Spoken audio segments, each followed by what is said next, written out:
and composer, and does really amazing things, and has presented at a couple of these and written for Cat Circus as well. So Matt Westcott. I've done the classic thing of not getting everything into one convenient slideshow. If it's okay, I'll sort of do my talking from over here and project. So yes, I'm here to tell a story about a story that found its finale at the Museum of the History of Science in Oxford last weekend. But this story started 30 years ago in the Sinclair ZX Spectrum manual. Now, I think the people here are probably familiar with the impact that the Spectrum had on the technology industry in the UK, and in particular the impact that the ZX Spectrum manual had, because this was the program that the book that probably sort of introduced a generation to programming and got them started on the basic language, and then moving on to bigger and better things. So this manual really led the way in communicating the basic programming language in this sort of accessible, chatty style. This is the chapter on the beep command, which is what the Spectrum would use to play musical notes.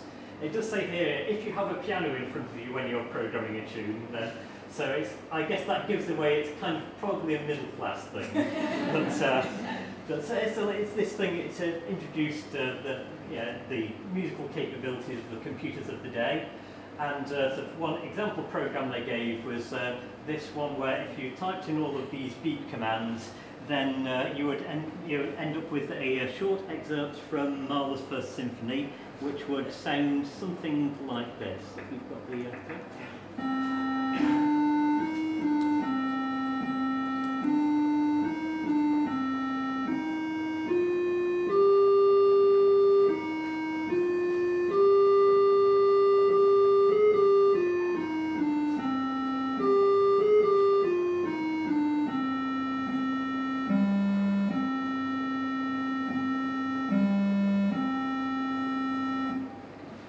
Now, I said this that the Spectrum manual was written in this sort of chatty, accessible style, and it's had a bit of a sense of humour to it as well.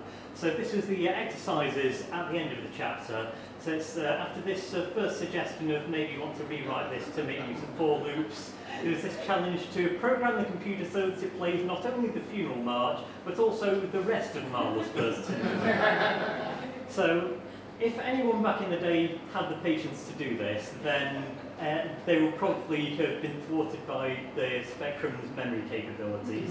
The entirety of Mahler's First Symphony is more than 1 hour long, so I think that might well have filled up the whole of the 48K of memory. But you can't really put this sort of thing in front of a generation of people learning basic programming without some people taking it seriously.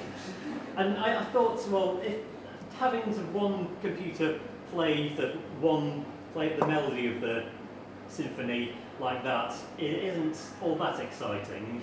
But maybe what we can do is connect up a bunch of Spectrums and have them to play a symphony all together, networked together. So this was like an idea that had been sort of sitting around for a while in my head. When I was approached by the Museum of the History of Science in Oxford, it's sort of a kind of very sort of traditional glass cases museum, although it's wonderful gizmos and gadgets throughout the ages. It's probably sort of what people would regard as steampunk, except this is the real thing. And but throughout the summer and the autumn, they've been hosting this exhibition called Geek is Good, which is showcasing the art of the geek through the ages. And they're showing that geeks and the tools they use, starting with astrolabes and log tables, right up to the Raspberry Pi today. And one thing they sort of had a particular focus on was the 1980s microcomputers. So to mark the end of this exhibition, they sort of approached me with this idea of getting together a bunch of ZX Spectrums and BBC Micros and have them set up to run a load of games, video games from the era. And so I was thinking, yeah, I can do this, but there is this this idea that I've been sort of thinking of that, and to my amazement, they actually went along with it. So this was the event here. We've got, I think, had a total of 12 or 13 computers all set up with 80 video games, and we even had this kid here who actually was. Well, they came to me and said, well, my dad's been telling me about that basic programming. Can you show? Yes, we're going to show you basic programming. Yeah, this is what it's all about. So, best dad ever. So, I think he got like the graph paper out to do the use defined graphics. So, yeah, this is what we're here for. But so after we'd sort of had this for most of the day, then we packed away the tellies and the monitors. Incidentally, getting all of these computers together, it was quite an exercise. I don't have all this many to hand myself. So I called out on the Spectrum online forums to actually, can anyone donate them for the day, and tumbleweed. And I think I got a bit of a sense of what Layla has to go through organising these sorts of events, and spending several weeks going, this isn't going to work, it's all going to go horribly wrong, and then at the last moment, wait a minute, this is actually going to work. So little by little we got all these spectrums together, and I was also assisted by Dylan Smith from the Isle of Man, who is the creator of the SpectraNet interface that plugs into the Spectrum, and it allows you to connect it up to the internet. We've previously used this to send the first ever tweet from a ZX Spectrum, but he provided a set of 12 SpectraNet interfaces here so that we could connect them up. We had them connected up to a Raspberry Pi, which was just there to keep everything in time, because we realised, the different models of Spectrum, they have different clock speeds, so it's all going to drift out of time. So, and the later ones don't actually have built-in speakers, so we're going to need a mixer. So all these things that you don't really think of when you go, yeah, we can do this. So yeah, eventually we got everything together, and using sort of a program that are written in Python. So it's all technology that wasn't really accessible to someone back in the 80s, but we're cheerfully taking advantage of that sort of thing. We had a program that would distribute the notes to all the different spectrums, whichever ones were free to play. And so the end result, it went something like this. And let's find the full screen.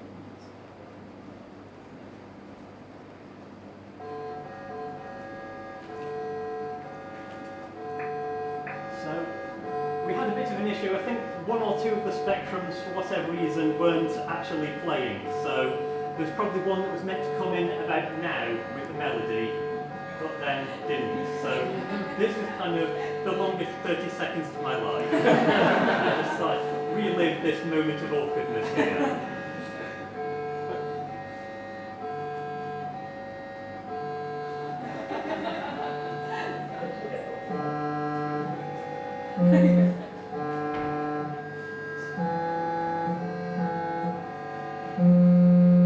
So I should say we realised that the whole 1 hour symphony the novelty might have worn off here. So we've just played the third movement, which is the one that this theme from the manual came from.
could call that a success, but the thing that really was the decider that confirmed to me that we had a good thing going on here was that it's attracted, on when this was posted to YouTube, the usual sort of gaggle of people who are sort of distinctly unimpressed by the whole thing. So it's, Do you have to have a recording? Do you have like a sound file?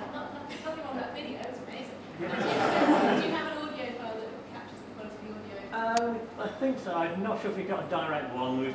I think we possibly got like simulation of it before the event, but I think there's still some various bits of footage I need to collect together. I'm hoping to do a mini directory of it, a mini documentary of this at some point. But yeah, so this is the kind of comment we got. What a effing racket! Terrible. And I couldn't help noticing that neither Spectrum Plus 3 and Spectrum 128, both of which have a decent synthesizer chip, so that you don't need to use the squeaky on the Spectrum. I'm sorry to say this is just awful. You could do a much better rendition of Marley using just a single Spectrum 128.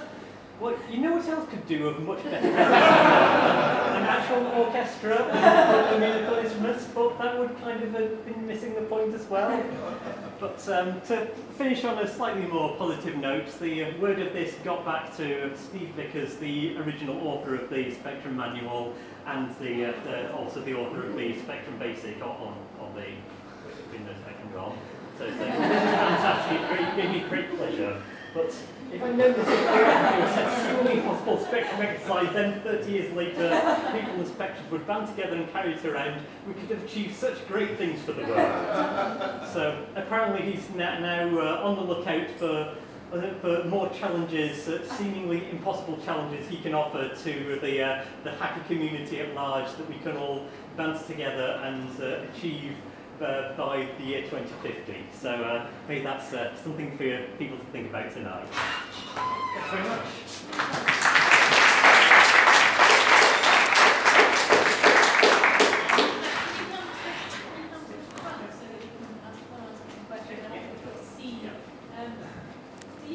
We also got the Sinclair ZX Video you might have heard about, the thing that was crowdfunded for the use of gaming machine. It's in a joypad, put into the TV, and that's reached its goal within 48 hours. So yeah, it's still. How do you feel about that? Though, really? Do you feel good about that, or do you feel like kids should be learning it like you did? Well, I think it's mixed feelings really. It's a great. I know the guy who came up with this machine and he's put so much work into it and trying to get it at a mass market stage as well. I think it's something that keeps the Spectrum alive, and just to see like in the newspapers, Frank Sinclair unveils new Spectrum. I think it got sort of shed a tear of joy.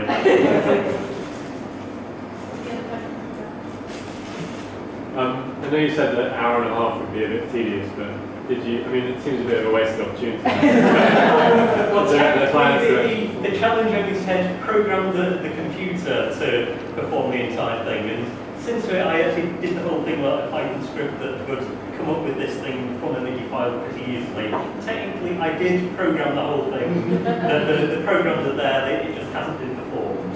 So that's my excuse. What would it take for you to bring all the Spectrums to Sheffield and recreate that and possibly do the whole hour and a half? And maybe some more too, you could do like a full 24-hour stint if you want. Oh, it was... How much? Maybe there's a crowdfunding project there. I used to be a technical author for years, and I always used to create some things into the manuals program. I think there's a huge mind in each hand of things the technical author put into manuals that we turn into reality that no one ever had. What are you thinking? What's the next project? What manual are you going to choose now? Well, I don't know if it's not really appropriate from the manual, but having played around with these SpectrumNet things for the first time, I was really thinking, actually, this is a really nice thing to work with. So now I've got my heart set on creating a web browser for the Spectrum.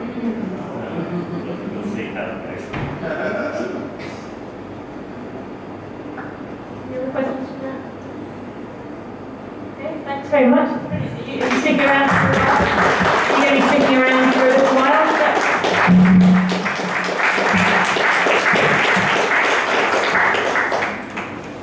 So,